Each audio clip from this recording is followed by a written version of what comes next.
Have you ever wondered where you can make the biggest difference between a well-initiated project and a poorly planned project? So today I'm going to talk a little bit about getting involved early as a change manager or project manager with your stakeholders to have a great project charter or a business case for your project. So what I would like you to think about is your project goes from an initiation phase into a planning and execution and then a closeout phase.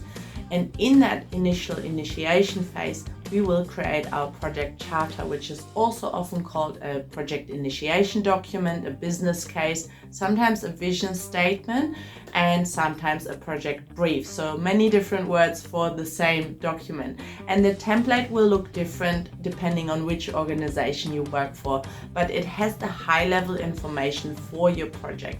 So the name, the project sponsor or funding kind of business owner, the high-level timeline, the problem statement, the problem that you're trying to solve, and potential ideas as to what the opportunity is that you're trying to seize, and any of the already known aspects of key milestones or budget or stakeholders can also be included at this stage. Just keep in mind that we're still at the initiation stage, and we will know a lot more of these details as we progress into the planning stage, as we talk to different stakeholders, as we get more information and we start looking into it.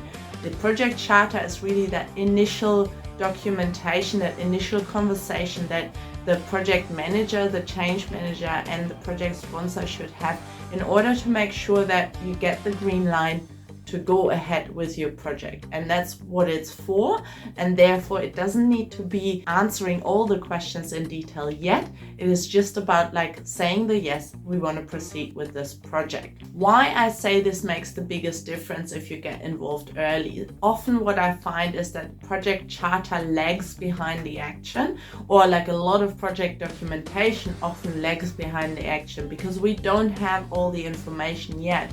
We are timid or shy to fill out the project charter and get a sign-off on it.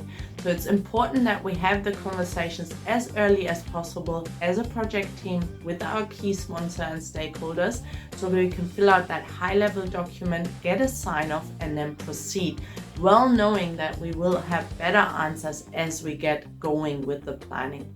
Now, when you are engaged in a project that's already stood up in a client organization, let's say, make sure you get your hands very early on the business strategy and also your project charter, because you want to understand, why are we doing this project? Why has there been budget committed to this project? And also you want to understand, how big is this project, and is the budget that we have in mind at the moment adequate to it?